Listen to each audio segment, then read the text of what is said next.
Betrayal and balance. The fluorescent lights in my office buzzed like angry wasps as I leaned back in my chair, watching 17-year-old Marcus, damn, can't use that name, watching Tyler pace back and forth. His girlfriend had just dumped him via text, and he was spiraling hard. She said I was suffocating her, Mr. Peterson, but I was just trying to be there for her, you know? I nodded, keeping my voice steady. Sometimes caring can feel like pressure to the other person. What matters now is how you handle this disappointment. Tyler stopped pacing and looked at me with those desperate eyes I'd seen 1,000 times before. But what if I can't get over her? You will. Not today, maybe not next week, but you will. The pain you're feeling right now? It's temporary. Your ability to learn from this and become stronger? That's permanent. He left my office 20 minutes later with his shoulders a little straighter, and I felt that familiar satisfaction of helping a kid navigate rough waters. May 3rd, 2024, was shaping up to be another typical Friday at Northbrook High. Little did I know it would be one of the last normal days of my life. I grabbed my jacket and headed out to the parking lot, my phone buzzing with a text from Simone. Leading sunset flow tonight. Home around 9. Love you. The drive to Zen Flow Yoga took me through the heart of our suburb, past the coffee shops and boutiques that had exploded around the wellness boom. Simone's studio sat like a glass jewel among them, all clean lines and natural light. Through the floor-to-ceiling windows, I could see her in the front of the room, moving through poses with that fluid grace that had first caught my eye 22 years ago. She wore form-fitting leggings and a sports bra that showed off the body she worked hard to maintain. Her auburn hair was pulled into a perfect bun, and even from the parking lot I could see the serene smile she wore like armor. 15 students followed her movements, their faces reflecting the same peaceful energy she projected. I remembered the first time I'd seen her at a community wellness fair in 2002. I was manning a booth for teen crisis intervention, and she was demonstrating breathing techniques. She'd caught me staring and had walked over with this confident smile. "You look stressed," she'd said. "Want me to show you how to breathe properly?"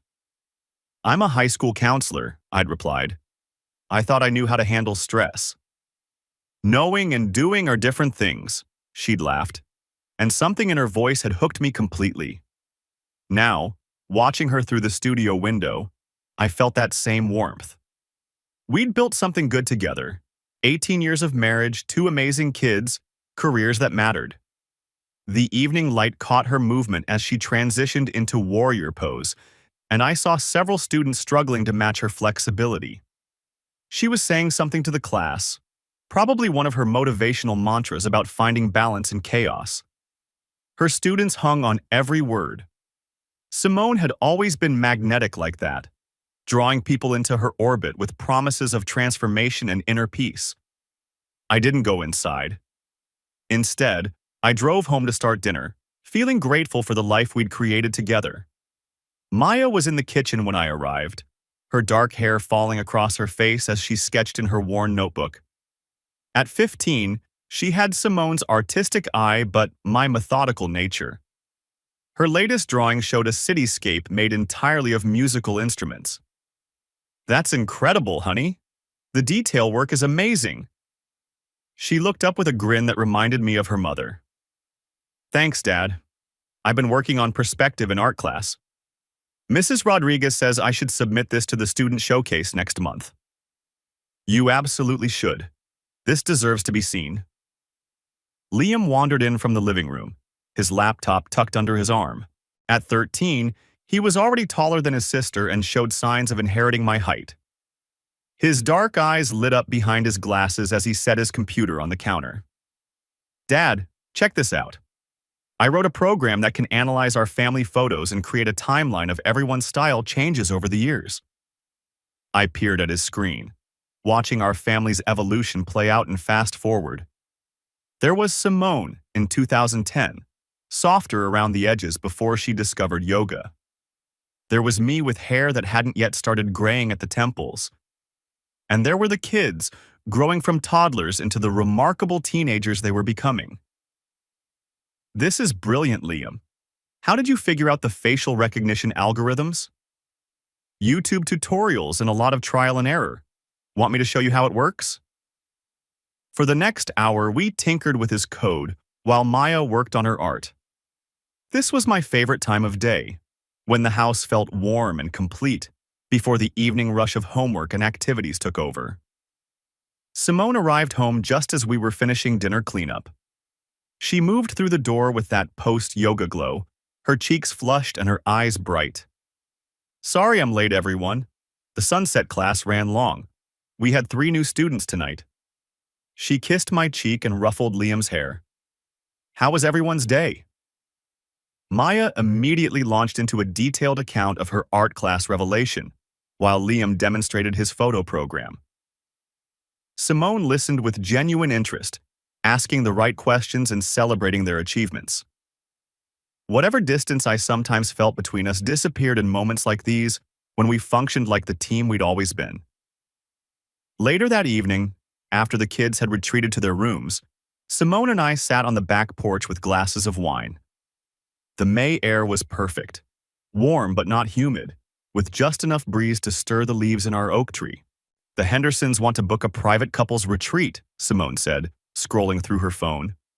3 days in Wisconsin working on communication and trust-building exercises. That's great. Business is really taking off. It is. Sometimes I can barely believe how far the studio has come. She paused, looking out at our garden. I've been thinking we should do more couples work. There's such a need for it, especially with everything people are going through these days. I reached over and took her hand. We've balanced it all pretty well ourselves. Team Unbreakable, right? She smiled and squeezed my fingers. Team Unbreakable. But even as she said it, something flickered across her face. A shadow I couldn't quite identify. It was gone so quickly that I wondered if I'd imagined it. The next few days fell into our usual rhythm. I spent my mornings mediating teenage dramas and my afternoons running a support group for kids dealing with anxiety and depression. The group had grown from 5 students to 15 over the past year, and I was proud of the safe space we'd created together. Simone threw herself into planning a wellness retreat for corporate clients, spending late evenings at the studio working on proposals and scheduling. When I'd stop by to bring her dinner, I'd find her in the loft office above the main studio space, surrounded by marketing materials and financial spreadsheets. You're working too hard, I told her one evening, setting a container of Thai food on her desk.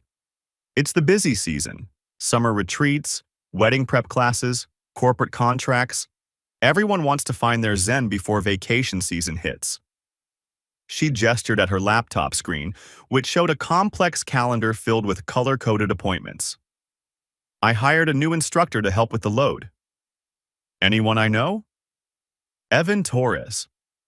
He's got this amazing background in life coaching and trauma-informed yoga. Very holistic approach. She clicked through to his profile photo. A guy in his mid-30s with perfect stubble and the kind of smile that suggested he knew secrets. He's going to handle some of the more intensive sessions. Something about the way she said his name made me pause, but I pushed the feeling down. Simone was passionate about her work, and she'd always been enthusiastic about new team members who shared her vision. As long as you're not burning yourself out, I said. I'm not. Actually, Evan's been helping me streamline a lot of the administrative stuff. He's got this whole system for managing client relationships and tracking progress. She pulled up a spreadsheet that looked far more sophisticated than anything I'd seen her create before. Look at this retention analysis he put together. The data was impressive, but something nagged at me. Simone had always been organized, but this level of systematic analysis wasn't really her style.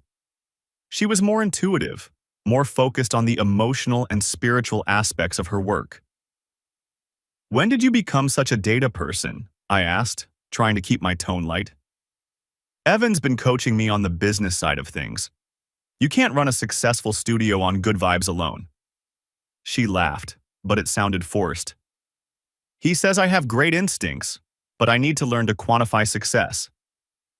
That night, lying in bed after Simone had fallen asleep, I found myself staring at the ceiling. There was nothing concrete I could point to, just a feeling that something had shifted in our household dynamic. Simone was distracted during family dinners, often checking her phone and responding to what she called urgent client needs. She'd started taking evening calls in her car, claiming the house was too noisy for serious business conversations. But we'd been married 18 years. Relationships had natural ebbs and flows, and we were both under pressure at work. I was dealing with budget cuts that threatened my counseling programs, while Simone was expanding her business during a competitive time in the wellness industry. At our next family dinner, Maya brought up something that had been on her mind. "Mom, you've been super busy lately. Are you still going to help me with my art showcase project?" Simone looked up from her phone with a guilty expression. "Of course, sweetheart. What do you need?" "We talked about creating a series of yoga-inspired pieces. You were going to model for some poses so I could work on figure drawing." "Right, yes. I just need to check my schedule." Simone scrolled through her calendar app. "This week is crazy, but maybe next weekend?" Maya's face fell slightly. "The deadline is next Friday." "I'll make time, honey. I promise." But I could see the hesitation in Simone's eyes, the way she was already calculating how to fit this request into her packed schedule. I jumped in to fill the silence. "What if I model for some of the poses? I'm not as graceful as your mom, but I've picked up a few things over the years." Maya brightened. "That could actually be really interesting. Different body types would add more depth to the series." "Perfect. We can start this weekend." I looked at Simone, who was back to typing on her phone. "And maybe Mom can join us when her schedule opens up." She murmured without looking up. "Evan's organizing a teacher training intensive. A lot of moving parts to coordinate." Liam, who had been quietly eating his pasta, suddenly spoke up. "Who's Evan?" Simone's head snapped up. "He's a new instructor at the studio. Very talented." "Cool. Can we meet him sometime?" "Maybe," Simone said quickly. "He's pretty focused on his work. Not really a family dinner type." Something in her tone made me file that response away for later consideration. The following week, I convinced Simone to schedule our first couples therapy session. We'd talked about it before, mainly my suggestion, but her busy schedule had always gotten in the way. "I think it could be helpful," I said as we drove to Dr. Sarah Richmond's office on Saturday morning. "Not because anything's wrong, but because we want to stay strong." "I agree," Simone said, though she'd been checking her phone up until the moment we parked. "It's like preventative maintenance." Dr. Richmond's office was in a converted Victorian house, all warm woods and soft lighting. She was a woman in her 60s with silver hair and the kind of calm presence that immediately put people at ease. "What brings you here today?" she asked after we'd settled into the overstuffed chairs across from her desk. I looked at Simone, who seemed to be studying the abstract painting behind Dr. Richmond's head. "We've been married 18 years, I began. 2 kids, demanding careers. We're good, but we want to make sure we stay connected as our lives get more complicated." "That's very proactive," Dr. Richmond said.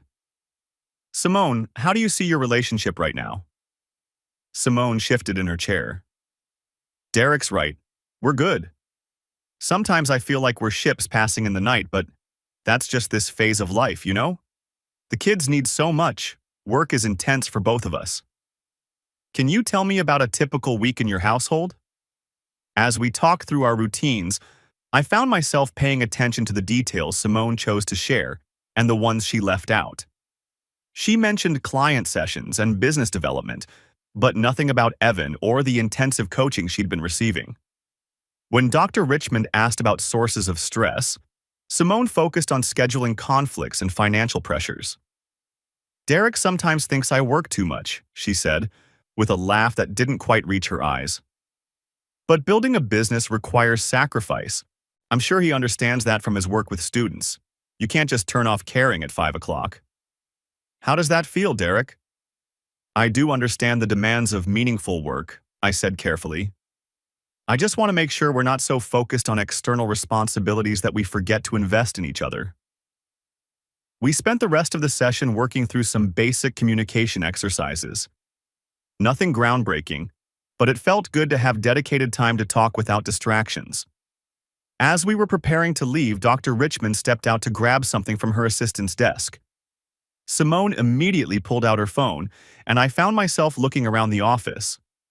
On the credenza behind Dr. Richmond's chair sat an old-fashioned cassette recorder, the kind therapists used to document sessions before digital recording became standard.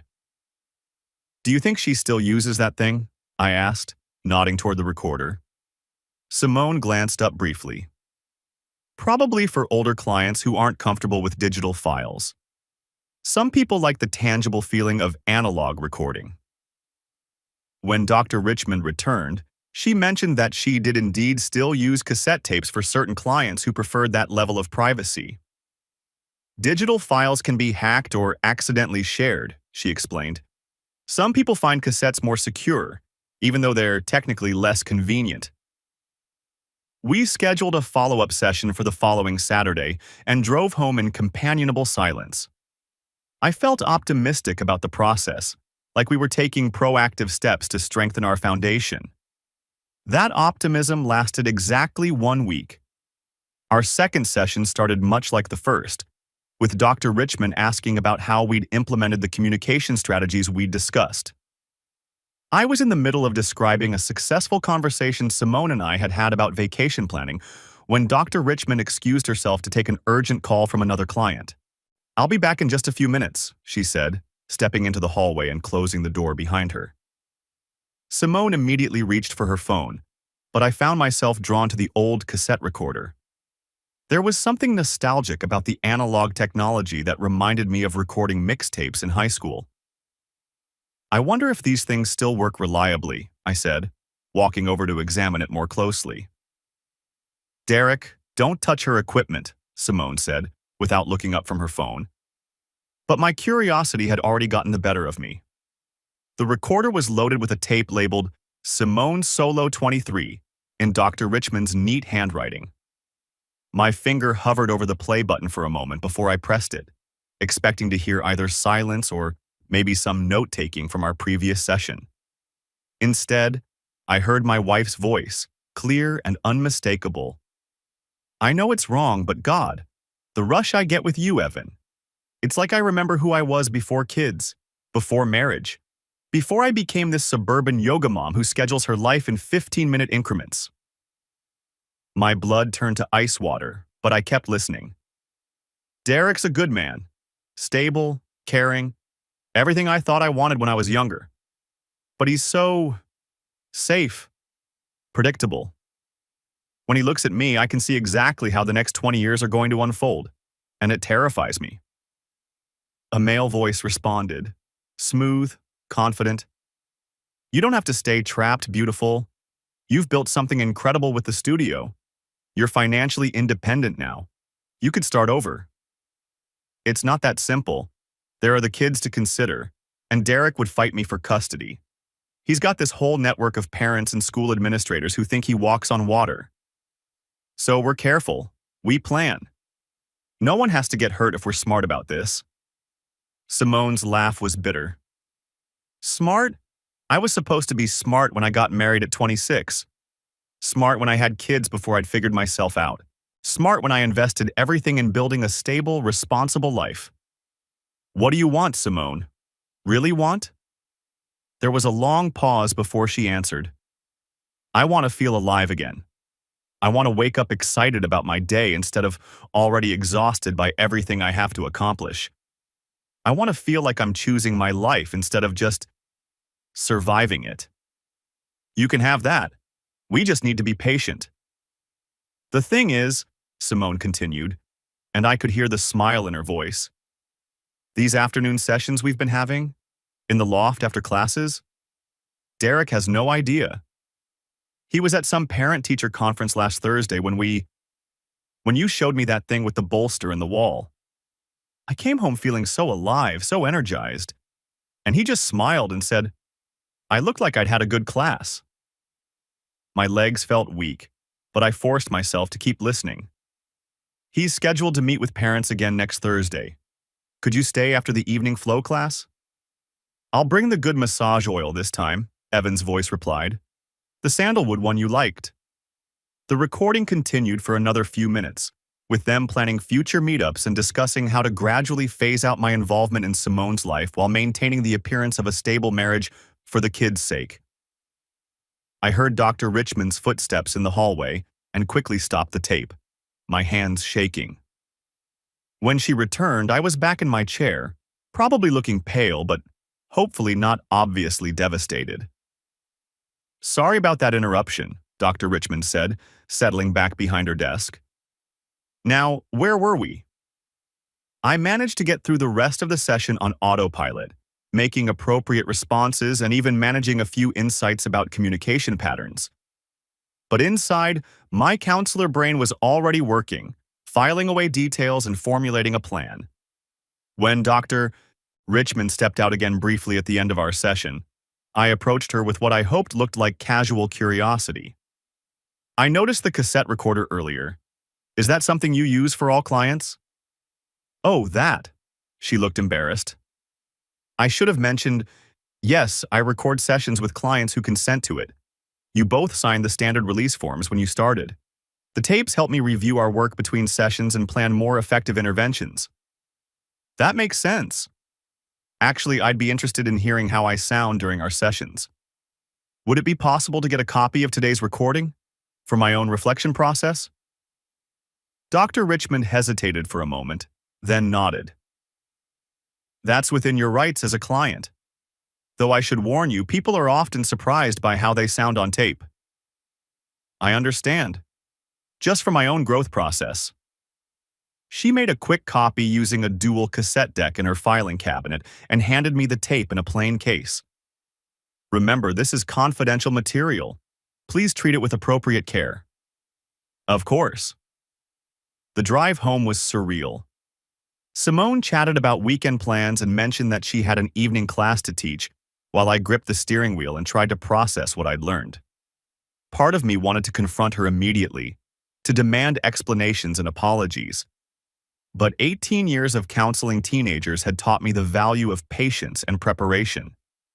Emotional decisions made in the heat of anger rarely led to optimal outcomes.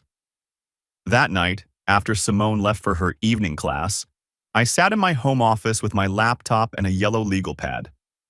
I pulled up her studio's scheduling app.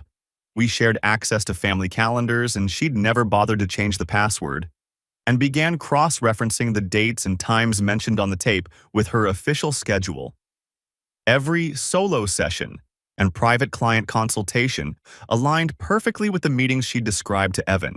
I ordered a paternity test kit with overnight shipping, even though the timing of Liam's conception made the concerns Simone had expressed on the tape highly unlikely. But I needed to be thorough. By the time she came home that night, glowing and energized from what I now knew hadn't been just a yoga class, I had a preliminary plan in place. How was class? I asked as she kissed my cheek. Amazing. We worked on deep hip openers tonight, so releasing. I feel like I could float. She paused in the doorway. How was your evening? Productive. Did some planning for next week's sessions with the kids. I managed what felt like a normal smile. Get some rest. Tomorrow's a busy day.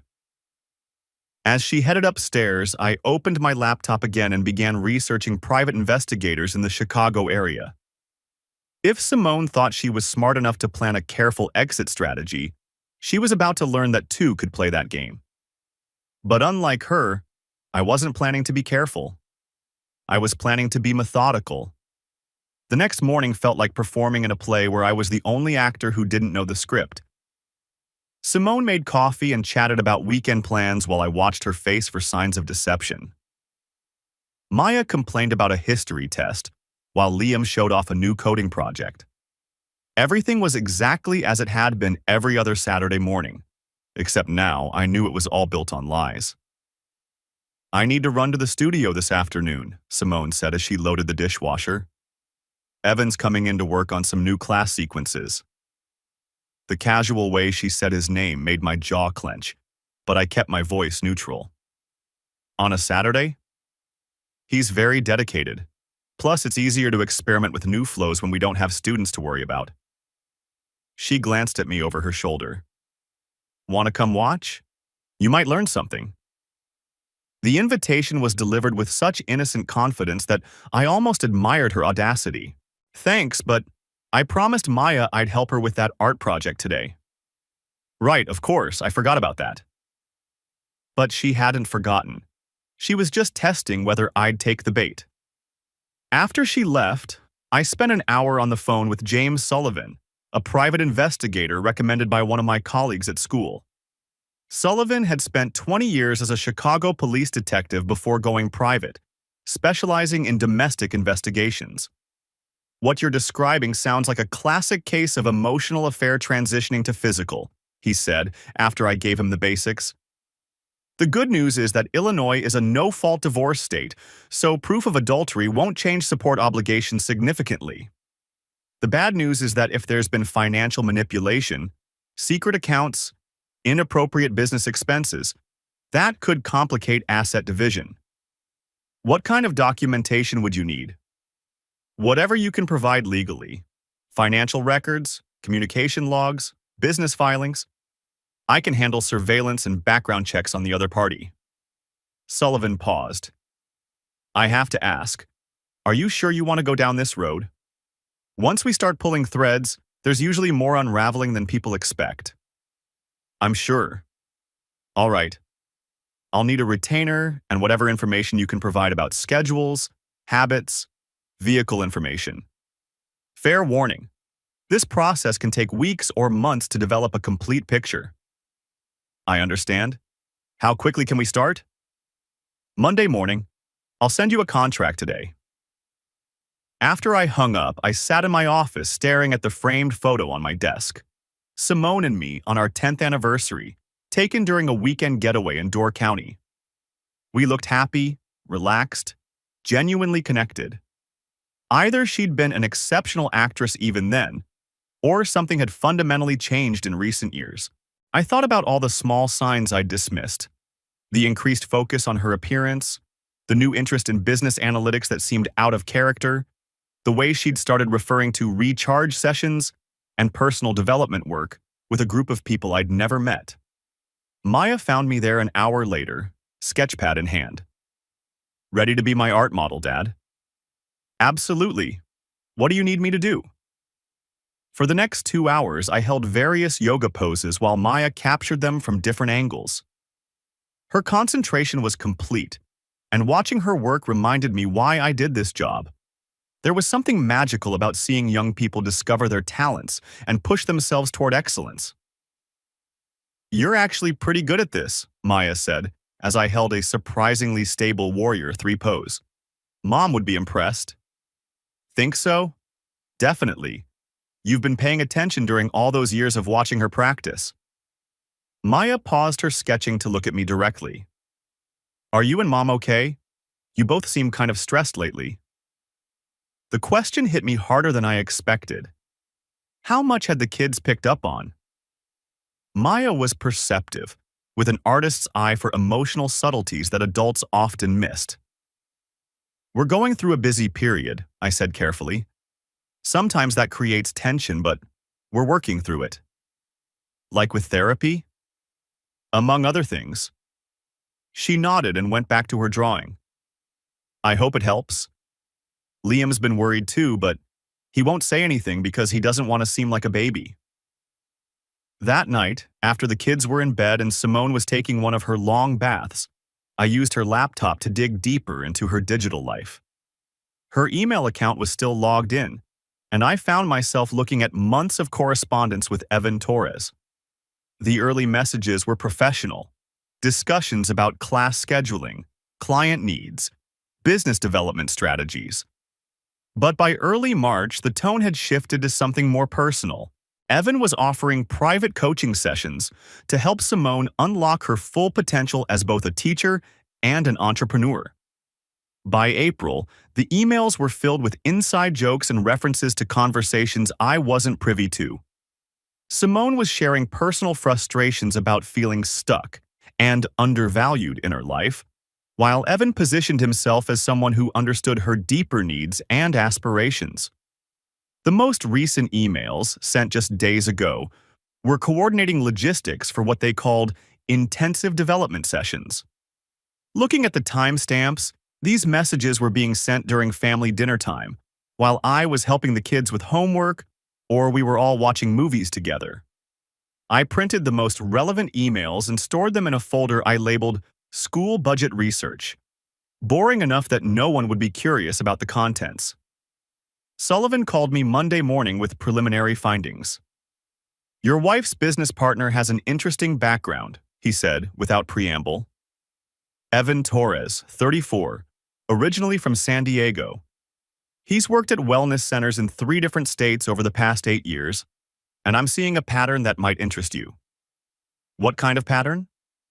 He seems to specialize in private coaching for married women who own their own businesses. 2 previous employers let him go under circumstances that suggest inappropriate relationships with clients.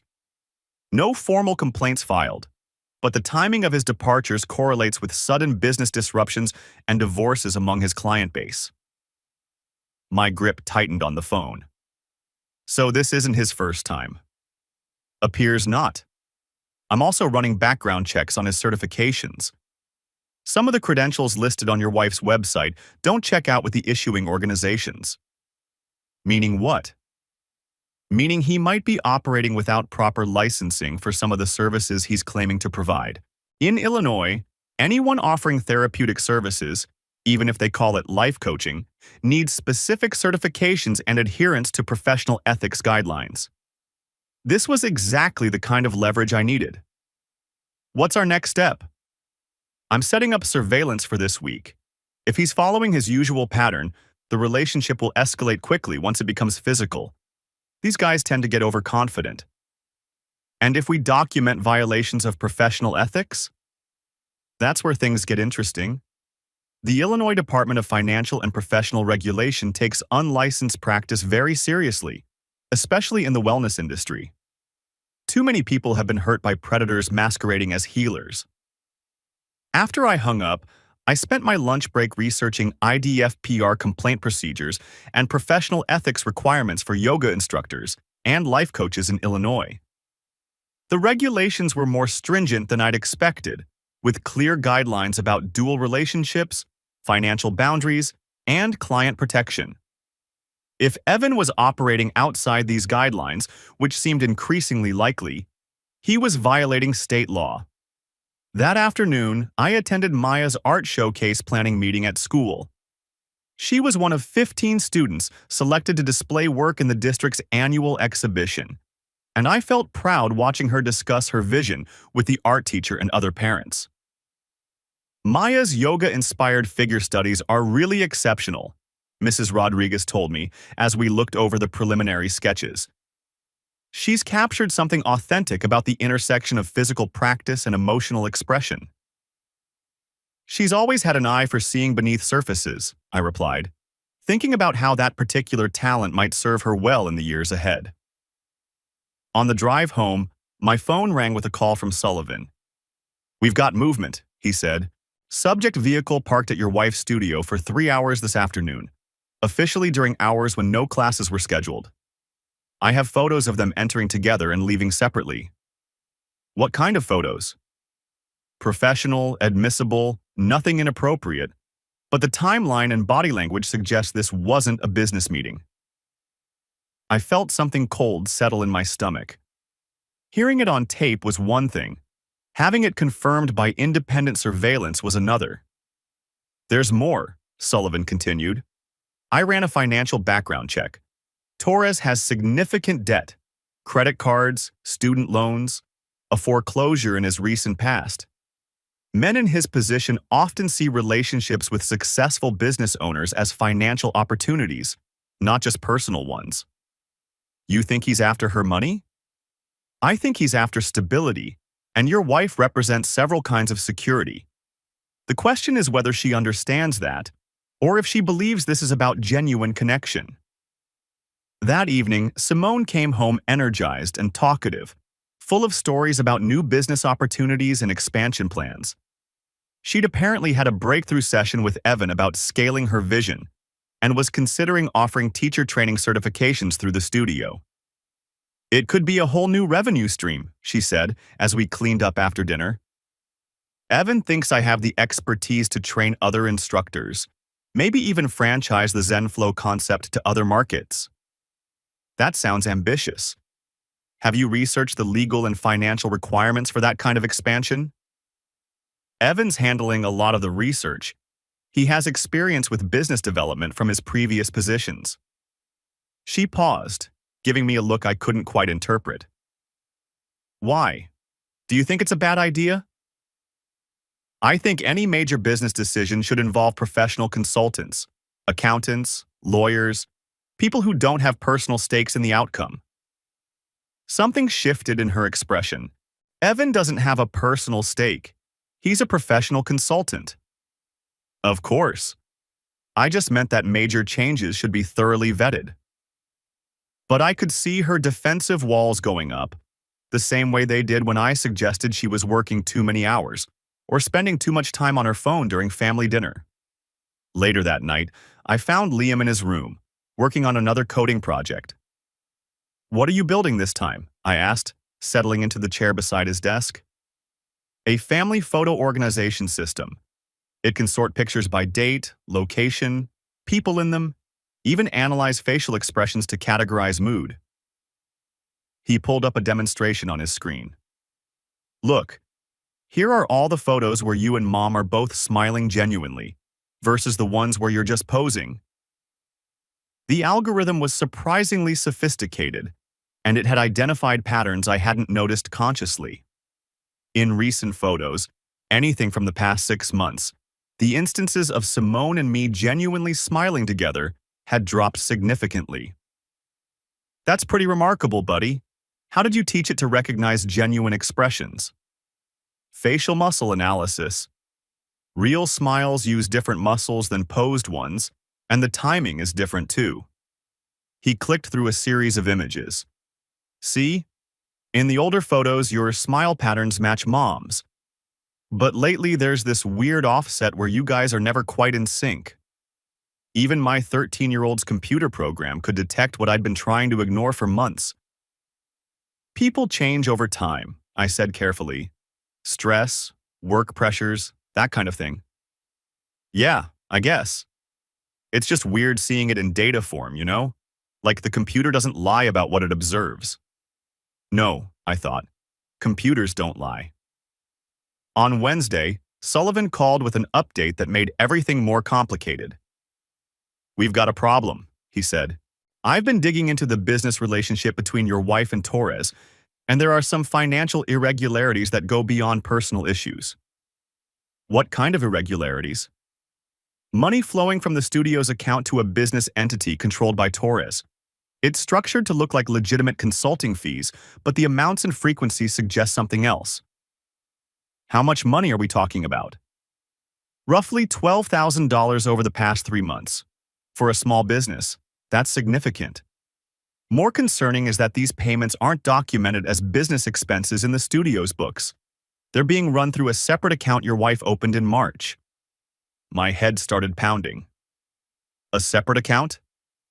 "Business account, her name only, at a different bank from your primary accounts.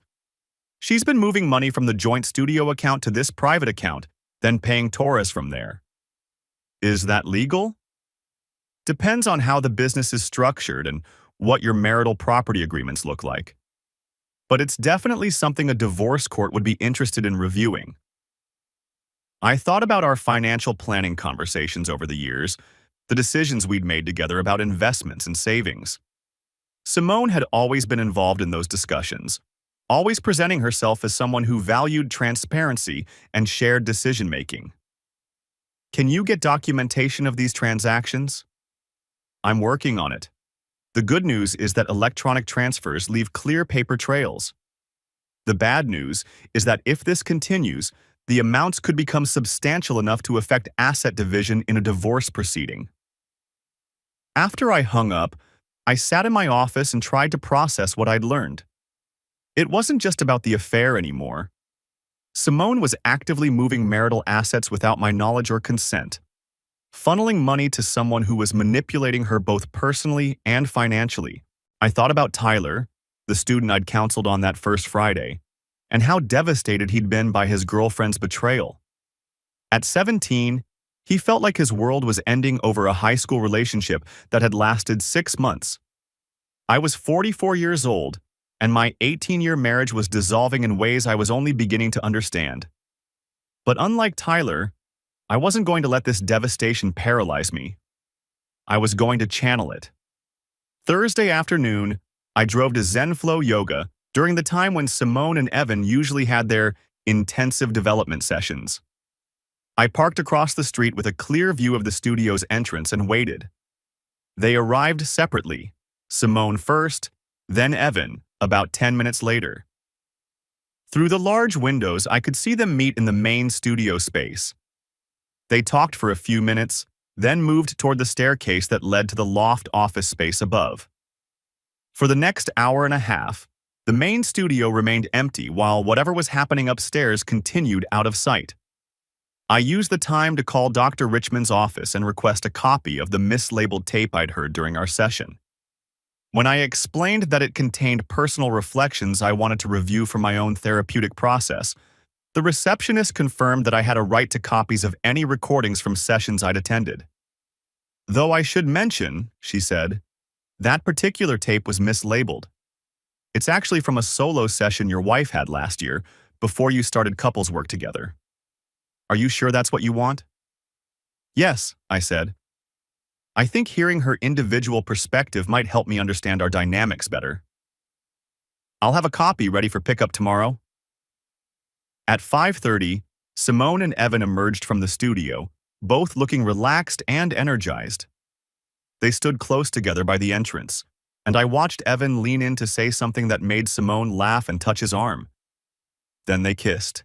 Not a quick, friendly peck, but a lingering, intimate kiss that left no doubt about the nature of their relationship.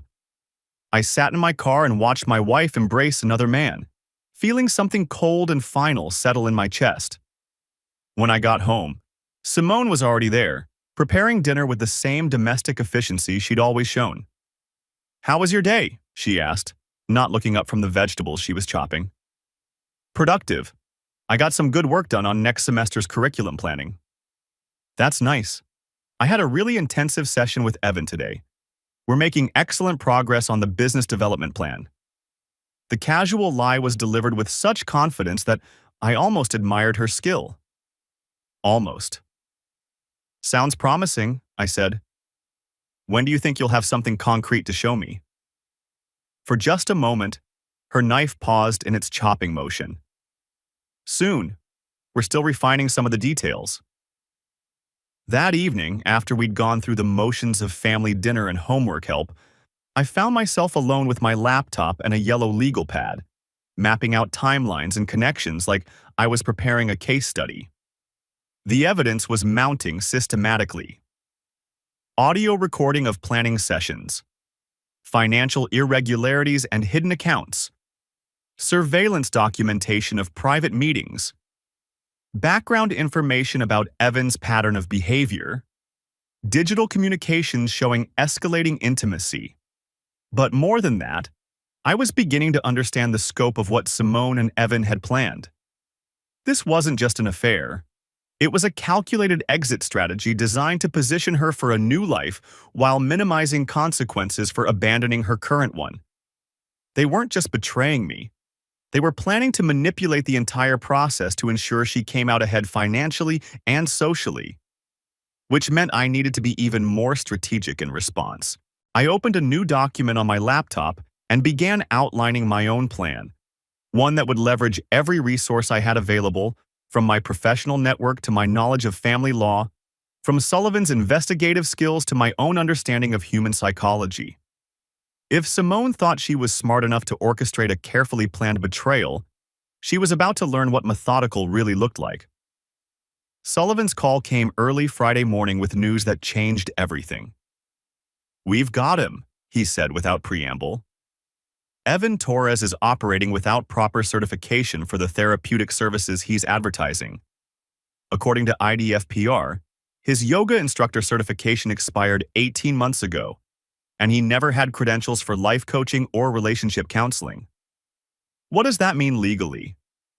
It means he's been practicing without a license, which is a violation of state law. More importantly for your situation, it means any contracts your wife has signed with him for business services could be considered void, including the consulting agreement that's been funneling money to his account? Exactly. And here's the interesting part. I found out why he left his last position in Colorado. A client filed a complaint alleging financial manipulation and inappropriate dual relationships. No criminal charges, but the wellness center fired him immediately and reported him to state authorities. I felt a surge of grim satisfaction. So this is definitely his pattern. Textbook predator behavior. He targets successful women who are feeling disconnected from their marriages, offers them validation and support, then gradually isolates them from their support systems while positioning himself as indispensable. What's our next move? I'm preparing a comprehensive report documenting everything we found. The question is how you want to proceed. We could file complaints with IDFPR immediately, or we could wait to see if we can document more violations. I thought about it for a moment. How long would it take for IDFPR to investigate a complaint? Usually 60 to 90 days for initial review, longer if they decide to pursue formal action. File the complaint today. I want this process started. You sure? Once we trigger an investigation, Torres will know someone's onto him. He might accelerate whatever timeline he and your wife have been planning. Good. I'd rather force their hand now, when I'm prepared, than wait for them to execute their plan on their schedule. After I hung up, I spent my lunch break reviewing Illinois divorce law and property division statutes. The state's approach to marital assets was relatively straightforward. Equitable distribution based on various factors including each spouse's contribution to the marriage, their economic circumstances, and any dissipation of assets. Simone's hidden account and payments to Evan would definitely qualify as asset dissipation, especially if those payments were for non-business purposes. That afternoon, I had a conversation with Tom Bradley, the school district's attorney, under the guise of asking about legal protections for counselors dealing with difficult family situations. Tom was a sharp guy who'd handled several high-conflict divorce cases for district employees. Hypothetically, I said as we walked to the parking lot after school, if someone discovered their spouse was moving marital assets without disclosure, what would you recommend? Tom gave me a knowing look. Hypothetically, I'd recommend immediate documentation, preservation of evidence, and consultation with a family law attorney who specializes in complex asset cases. Any recommendations? Sarah Baird at Preston and Associates. She's aggressive but ethical, and she understands how to protect innocent spouses from financial manipulation. He paused. This is more than hypothetical, isn't it? Getting there, I admitted. Call Sarah today. Don't wait until you're in crisis mode to start building your legal strategy. I called Sarah Baird's office from my car and managed to schedule a consultation for Monday morning. Her intake questions were thorough and direct, focused on timelines, asset documentation, and evidence preservation. Based on what you're telling me, you're dealing with potential dissipation of marital assets and possibly fraudulent business practices, she said. The sooner we can document everything, the better positioned you'll be to protect yourself and your children. What kind of timeline are we looking at? That depends on how quickly your wife's situation develops. If she's planning to leave, she'll probably accelerate once she realizes you're aware of what's happening. Most people in her position make critical mistakes when they feel pressed for time. What kind of mistakes? Moving money too quickly, making statements to friends or family that can be used as evidence, getting careless about covering their tracks. The key is being ready to act when those mistakes happen. That weekend passed in surreal normalcy. We went to Maya's art exhibition, where her yoga-inspired pieces received enthusiastic praise from teachers and other parents. We had lunch at our usual cafe, ran errands, and watched a family movie on Sunday evening. The whole time I found myself studying Simone's behavior, looking for signs of stress or guilt. But she seemed completely comfortable, laughing at Liam's jokes and offering thoughtful feedback on Maya's artistic plans. Either she was an exceptional actress, or she'd completely compartmentalized her betrayal to the point where it didn't affect her daily interactions with us. On Monday morning, while Simone was teaching an early yoga class, I met with Sarah Baird at her downtown office. She was a woman in her 40s with intelligent eyes and the kind of direct communication style I appreciated. "I've reviewed the preliminary information you provided," she said, spreading documents across her conference table. "The financial irregularities alone give us significant leverage, but the bigger picture is what concerns me." "How so?" "Your wife isn't just having an affair. She's being manipulated by someone with a documented history of financial predation. That puts her in a potentially dangerous situation, especially if she's unaware of his background." "I hadn't considered that angle." "You think she doesn't know about his history?" "Most victims don't. These men are skilled at presenting themselves as successful professionals who are genuinely interested in their target's well-being. By the time the women realize what's happening, they're emotionally and financially invested in the relationship." "So what do you recommend?" "We build a comprehensive case documenting both the affair and the financial manipulation. Then we wait for the right moment to file for divorce with a request for immediate asset preservation and emergency custody measures." Emergency custody? If your wife has been making questionable decisions about finances, a court might be concerned about her judgment regarding other important matters. We want to position you as the stable parent who's acting in the children's best interests. The conversation continued for another hour, covering everything from private investigation protocols to communication strategies with the kids. By the time I left her office, I felt like I had a roadmap for navigating the chaos ahead. But I also felt the weight of what I was planning to do. Once I filed for divorce, there would be no going back to the family life we'd built together. On Tuesday evening, Simone came home from the studio looking agitated. "Everything okay?" I asked, as she poured herself a large glass of wine. "Just some business complications. Nothing major, but it's frustrating when people make unfounded accusations." My pulse quickened. "What kind of accusations?" "Someone filed a complaint about Evan with the state licensing board. Total nonsense, obviously from someone who doesn't understand how wellness coaching works." She took a long sip of wine. "The whole industry is being attacked by people who want to medicalize every form of personal development."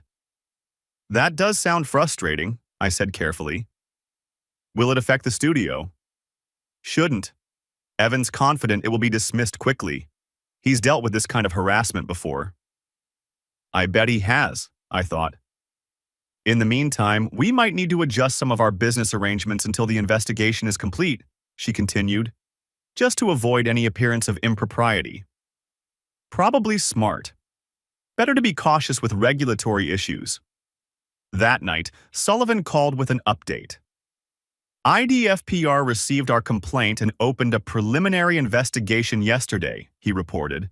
"They're fast-tracking it because Torres has prior complaints in other states.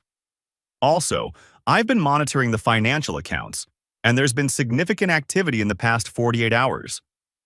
"What kind of activity?" "Your wife transferred another $8,000 to Torres's account yesterday, and he immediately moved that money to an offshore account registered in the Cayman Islands." The news hit me like a physical blow.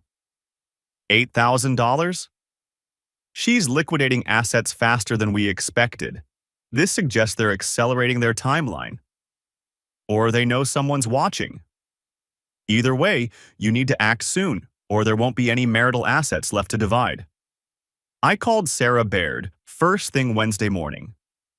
"We need to file immediately," she said after I updated her on the latest financial transfers. I'll prepare emergency motions for asset preservation and temporary restraining orders to prevent further dissipation. How quickly can we move? I can have papers ready by Friday, filed by Monday morning. But Derek, once we do this, everything changes. Your wife will know that you know, and her response could be unpredictable. I understand. What do I need to do to prepare? Document everything. Secure important papers, take photographs of valuable items in the house, make copies of financial records, and be prepared for the possibility that she might try to remove the children from the home once she realizes what's happening. The rest of Wednesday and Thursday passed in a blur of preparation. I discreetly photographed important documents, researched temporary custody protocols, and had several conversations with Maya and Liam about how much they knew about their mother's recent behavior. She's been weird lately, Maya admitted when I asked her about noticing any changes at home. Like she's physically here but mentally somewhere else. And she keeps getting these text messages that make her smile in this secretive way. Have you seen her with anyone new? Maybe someone from the studio? Maya's expression shifted slightly. There was this guy at the spring showcase last month. Mom introduced him as a business consultant, but they seemed, I don't know, too comfortable with each other? What do you mean by too comfortable? Like, he kept putting his hand on her back when they talked, and she was laughing at everything he said. It reminded me of how couples act when they're trying to hide that they're together.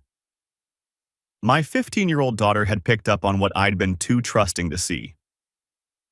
Are you and Mom getting divorced? She asked directly. The question was inevitable, but it still caught me off guard. We're having some serious problems that we need to work through. Problems because of that guy? Partially, but it's more complicated than that. Maya nodded with the kind of mature understanding that broke my heart. If you do get divorced, can Liam and I stay with you? Why would you want that? Because you're the one who's actually been here. Mom's been checked out for months, even when she's home. You're the one who helps with homework and comes to our school events and actually listens when we talk. That evening, I found Liam in his room, working on another coding project. This time, he was analyzing our family's digital communications patterns, text messages, emails, phone call logs that he'd accessed through our shared cloud account. Dad, can I show you something weird I found? He pulled up a graph showing communication frequency over time. Look at Mom's texting patterns over the past 6 months. She used to send maybe 20 texts a day, mostly to family and a few close friends. But starting in March, her daily text volume jumped to over 100 messages. Maybe her business got busier. That's what I thought, but look at the timing patterns. He highlighted different colored bands on the graph. The increase is almost entirely during family time, dinners, weekends, when we're all supposed to be together. It's like she's having a constant conversation with someone that's more important than whatever's happening at home. My 13-year-old had inadvertently documented his mother's emotional affair. Also, Liam continued, she's been using apps I've never seen before. Encrypted messaging, photo sharing platforms that automatically delete content. Why would someone need that for business communications? I stared at my son's analysis, amazed by his technical skills and devastated by what he'd uncovered. You're very observant, buddy. I've been worried about our family for a while. I thought maybe if I could find data to prove everything was normal, I'd feel better. But the data says the opposite. Friday morning, I received copies of the mislabeled therapy tape and spent my lunch break listening to the full recording. It was worse than I'd remembered. 45 minutes of Simone describing not just her affair with Evan, but her growing resentment toward me and her fantasies about starting over with someone who understood her authentic self. The most devastating part was hearing her discuss the children as obstacles to overcome rather than people she loved. Derek's turned them into mini versions of himself, she said at one point. Maya's got his same earnest intensity about everything, and Liam thinks the solution to every problem is more analysis and planning. Sometimes I look at them and feel like I'm drowning in this family's need for constant emotional processing. I had to stop the tape and sit in my car for several minutes, processing what I'd heard. She wasn't just leaving me. She was rejecting the entire family we'd built together.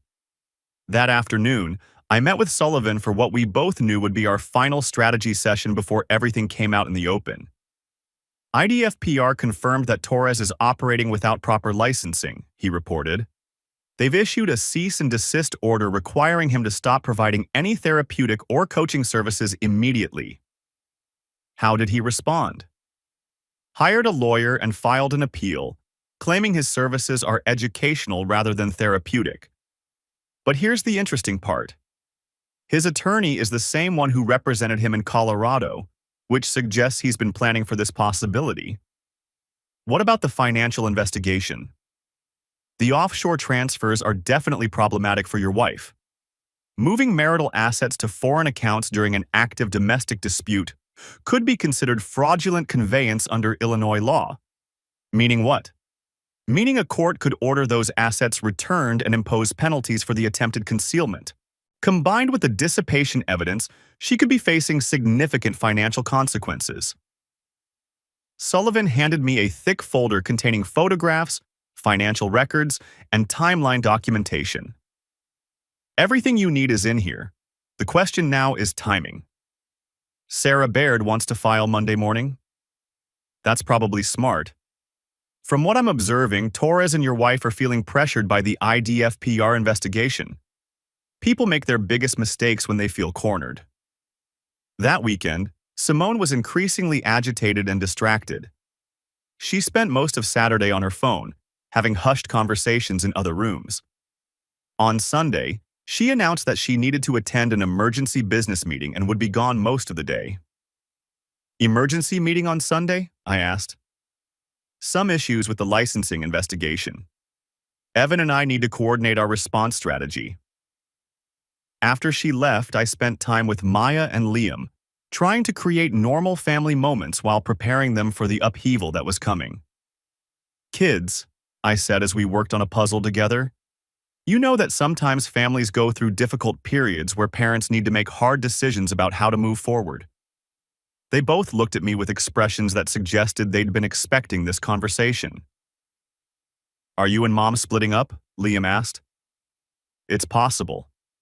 But I want you both to know that no matter what happens between your mother and me, you are the most important thing in my life.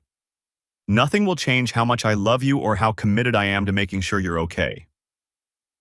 Maya leaned against my shoulder. We know, Dad. We've known something was wrong for a while. What happens next? Liam asked. I'm not sure yet. But I promise I'll be honest with you about what's happening, and I'll make sure you have say in any decisions that affect you. That evening, Simone returned home looking exhausted and defeated. She went straight to her office and spent the rest of the night making phone calls and working on her laptop.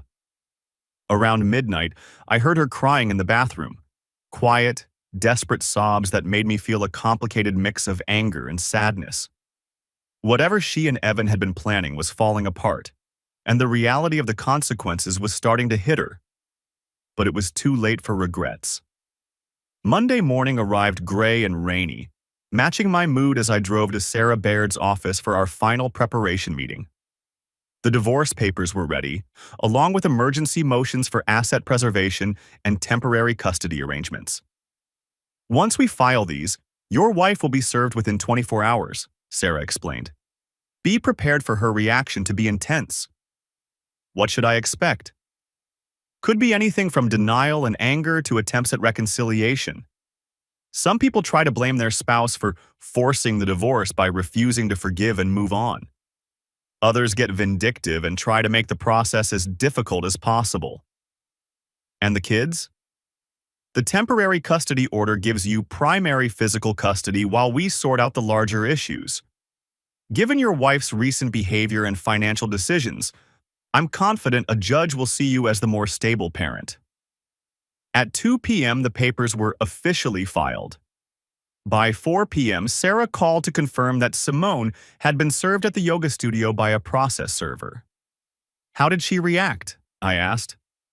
According to the server, she read the papers twice, then asked if there was some mistake. When he confirmed that the documents were legitimate, she said, "I need to make some phone calls," and went into her office. I spent the rest of the afternoon at school, trying to maintain normal routines while my phone buzzed with increasingly frantic text messages from Simone. What the hell is this? Call me right now. How could you do this without even talking to me? This is insane. We can work through our problems. Derek, please call me. We need to discuss this rationally. I didn't respond to any of them. At 6 p.m., my phone rang with a call from an unknown number. Derek, it's Evan Torres. I think we need to talk. The audacity was breathtaking. I don't think we have anything to discuss. Look, I understand you're upset about Simone and me, but filing for divorce and sicking investigators on us is pretty extreme. We're all adults here. Surely we can work out some kind of arrangement that works for everyone. What kind of arrangement did you have in mind? Simone's willing to end our relationship if that's what it takes to save her family. She made a mistake, but she loves you and the kids. This whole thing has gotten out of hand. I almost laughed. You mean now that your unlicensed coaching scheme is under investigation and your offshore accounts are being scrutinized, suddenly you're willing to step aside? There was a long pause. I don't know what you think you've discovered, but I know exactly what I've discovered, Evan. The question is whether Simone knows about your history of targeting married women and manipulating them for financial gain. You're way off base here. Am I? Should I tell you about Colorado? Or would you prefer to discuss why you've been moving my wife's money to the Cayman Islands? The line went dead. 20 minutes later, Simone burst through our front door, her face streaked with tears and her hands shaking. Derek, please, we need to talk. This is all wrong. You don't understand what's been happening. Maya and Liam were in the living room doing homework, and they looked up with alarm at their mother's dramatic entrance. Let's talk in the kitchen, I said calmly. She followed me, immediately launching into a desperate explanation. Yes, I've been confused lately, and yes, I developed feelings for Evan, but I never meant for it to go this far. I was going through some kind of midlife crisis, feeling lost and disconnected from who I used to be. And the money you've been transferring to him? Her face went pale. That was for legitimate business consulting. He was helping me develop new revenue streams for the studio. $12,000 in 3 months for business consulting from someone who's been operating without proper licensing? He told me the licensing issues were just bureaucratic complications. I didn't know. You didn't know? Or you didn't want to know? She collapsed into a kitchen chair, sobbing. I know how this looks, but I swear to you, I never intended to leave you and the kids. I felt so trapped, so invisible in my own life. Evan made me feel seen again. By convincing you to hide money and plan an exit strategy while lying to your family every day for months? No, that's not what happened. The exit strategy stuff, that was just fantasy, just me venting about feeling overwhelmed. I never would have actually... Simone, I have recordings of you discussing specific plans to phase me out of your life while maintaining the appearance of a stable marriage for the children's sake. Her crying stopped abruptly. Recordings? From your solo therapy sessions where you thought you were talking to a life coach. The color drained from her face as she realized the scope of what I knew. Oh God, Derek. You have to understand. I understand perfectly. You've been planning to abandon our family while positioning yourself to keep as much of our shared assets as possible. The only thing I don't understand is why you thought you could get away with it. Maya appeared in the kitchen doorway. Is everything okay? We can hear you guys from the living room. Simone immediately tried to compose herself. Everything's fine, sweetheart. Dad and I are just working through some complicated issues. But Maya's artist's eye took in the scene. Her mother's tear-stained face, the legal documents on the counter, my carefully controlled expression. Are you getting divorced? She asked directly. I looked at Simone, giving her a chance to answer first. We're We're having some problems, Simone said weakly. Yes, I said. We're getting divorced. Maya nodded with the same mature composure she'd shown all weekend. Okay, what happens now? For now, you and Liam will stay here with me while your mother and I work out the details, I said. Nothing about your daily routine has to change immediately. Where will Mom live? Simone looked stricken at the practical implications of the question. In her fantasies of starting over, she probably hadn't thought through the logistics of actually leaving. I don't know yet, she whispered.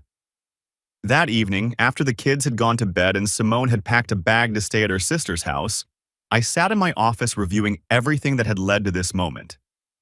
6 months ago, we'd been a family that looked stable and happy from the outside. Now, that family was irrevocably broken, and our children would spend the rest of their lives dealing with the consequences of their mother's choices. But as I looked at the evidence spread across my desk, the recordings, financial documents, investigation reports, I felt something I hadn't expected. Relief. Not because my marriage was over, but because the lies were finally finished. The pretense of normal family dinners while Simone texted her lover. The fake therapy sessions designed to make me think we were working on our problems while she planned her exit. The financial manipulation disguised as business development. All of it was finally out in the open. Over the next few weeks, the full scope of Simone's deception became clear. The IDFPR investigation revealed that Evan had been operating an unlicensed coaching practice that specifically targeted married women in the wellness industry. His business development services were a front for emotional and financial manipulation, designed to isolate his targets from their support systems while gaining access to their assets. The offshore account in the Cayman Islands contained money from at least 3 other women Evan had coached in previous cities, all of whom had discovered the fraud too late to recover their losses. Simone, to her credit, was genuinely shocked by these revelations. She'd believed Evan's claims about his credentials and his interest in her business success. When she realized she'd been systematically manipulated, her devastation was real and complete. But the damage was already done. The yoga studio closed permanently after several clients filed complaints about inappropriate boundary violations during private sessions. Simone's professional reputation in the wellness community was destroyed, and the financial losses from the Evans situation left her unable to restart her business. Our divorce proceedings moved quickly once it became clear that Simone had no realistic options for fighting the asset division. The hidden accounts, offshore transfers, and dissipation of marital assets created a legal situation that strongly favored my position. Maya and Liam adapted to the new reality with remarkable resilience. They spent alternating weekends with Simone, but their primary residence remained with me. Both kids threw themselves into their respective interests, Maya's art and Liam's coding, with increased intensity, as if channeling their emotional energy into creative outlets. The end. Thanks for watching. I hope you enjoyed it. So subscribe to my channel and watch the next video.